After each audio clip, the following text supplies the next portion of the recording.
This weekend is the All-Star game, and the three-point contest is something many have looked forward to. The contestants have been named. You won't be surprised, but ironically, two of them are in shooting slumps. And Kayla McBride has been announced to replace Rhyne Howard for the All-Star game after Rhyne Howard went down with injury.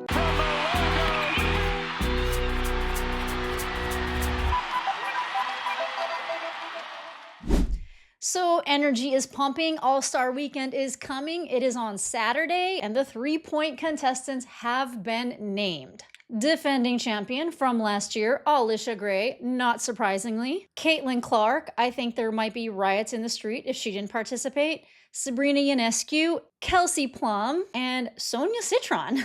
Now, the funny thing is that with all of the injuries that Caitlin Clark has been dealing with, she is in a shooting slump. She has not gotten her sea legs back on the court, at least not beyond the arc, and it just so happens that other three-point master of the WNBA, Sabrina, is going through a bit of a shooting slump herself. Caitlin is shooting 28% from the three. Sabrina is shooting 30% from the three. Kelsey is shooting a pretty decent 35%. Allisha Gray is shooting almost 39%. And Sonia Citron is shooting an impressive 36%, especially for a rookie. But the two biggest stars, the patented three-point shooters of the league, are both kind of down at the moment. And last year, Caitlin Clark did decline to take part in the three-point contest. She had gone straight from NCAA into the WNBA, and her legs were just worn out. But again, I'll reiterate, I think that there might be riots in the streets. I think that there would be a lot of backlash from haters and lovers, people just want to see Caitlin Clark shooting. I personally think that it might not be the best year for her, riddled with injuries and injuries in her legs, injuries in her quad, which are very important to get off for those three-pointers. Now, Sabrina shot 0%. I reiterate, 0% from beyond the arc against Atlanta after attempting 7. Actually, she went 3 for 20 in that entire game, so her shooting slump does not only extend to the three-point line, it is also in the paint. And in the game previous to that, she shot 11% against the Aces. She sunk 1 three-pointer after attempting 9, and it looks like she went 9 for 23, so she wasn't horrible in the paint, but again, 1 for 9 is kind of wild. Wow, just looking at this, she was still somehow a plus 13 on the court, which ironically was the highest plus minus of the entire team. Whoa. Anyway, so to me, I would put, if I were a betting man, I would put my money on Allisha Gray. Even though Allisha Gray's performance has also slowly declined, she is still, you know what? I actually might put my money on Sonia Citron. The young guns are kind of dominating this season.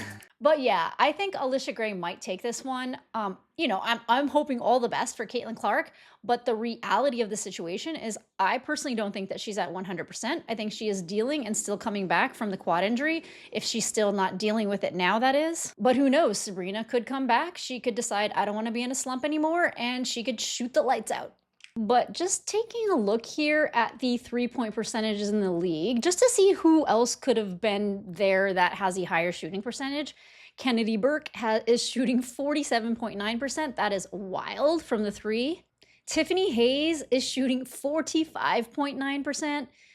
Ooh, yeah, Monique Okoa-Makani is shooting 43%. Lexi Hull is shooting 47%. Leonie Fibich is shooting 50%. Now, granted, I don't think she's taken many attempts.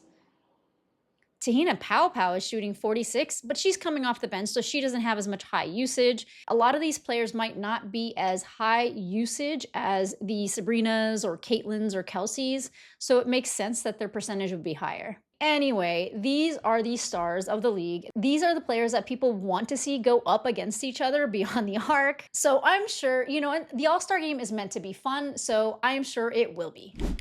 Next up, Kayla McBride has replaced Rhyne Howard, who went down with injury in the Fever game for the All-Star reserves on Team Collier. Now, if you are not aware, Rhyne Howard did go down the last time the Dream played the Fever, hyperextending her knee, so she's out with the knee injury now. She somehow returned to the game to play the latter half of the game. I don't exactly know how. Maybe she was fueled by adrenaline.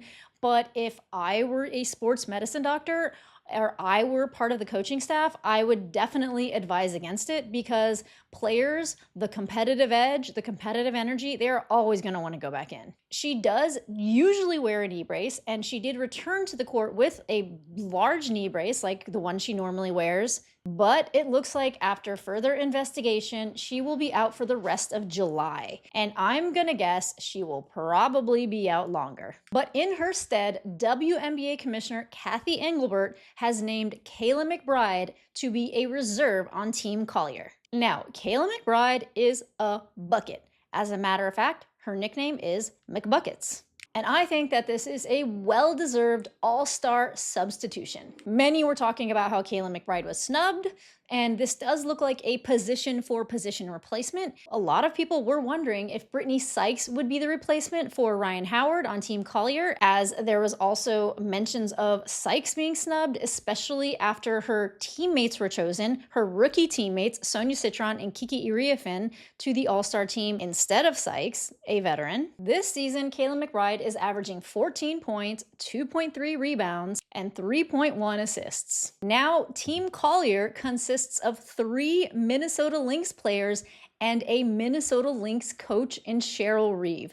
It may as well be the Minnesota Lynx versus the Indiana Fever, because Team Clark also has 3 Indiana Fever members on it. Although Stephanie White is not the coach of Team Clark, as New York Liberty coach Sandy Brondello is the coach for Team Clark. And that actually happened because Cheryl Reeve originally was supposed to be coaching Team Clark and coaching against her star player Napheesa Collier, but Clark proposed a trade in the All-Star draft and Napheesa Collier happily accepted. The All-Star game is set to take place this weekend on the 19th, and it is gearing up to look like a good game.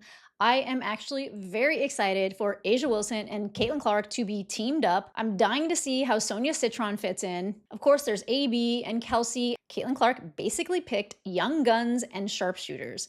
Napheesa Collier has a lot of length and a little more experience. So it could honestly be anyone's game. But if you have any idea on who might win, will Team Clark shoot the lights out, or will Team Collier run them down? Pop down in the comments and let me know. And I will be going live later this evening for the Sun versus the Fever, so feel free to pop on by, hop in the chat, whatever. It's always a good time. Very casual, very relaxed. As I will not be going live for the 2 games after that, because the Fever are playing the New York Liberty, and me being in New York, I will obviously be attending both games. The last time I saw the Fever play New York at Barclays Center, Caitlin Clark scored 1 bucket, one heartbreaking bucket. It will also be the first game that I am media credentialed in, which is very exciting. So I will be joining the game as a member of the media. So I will follow up the next day with all my insights. And remember, if you liked the video, give it a thumbs up. It does push the video out. It does help the algorithm. Subscribe if you'd like, and I will see you later tonight. Well, hopefully.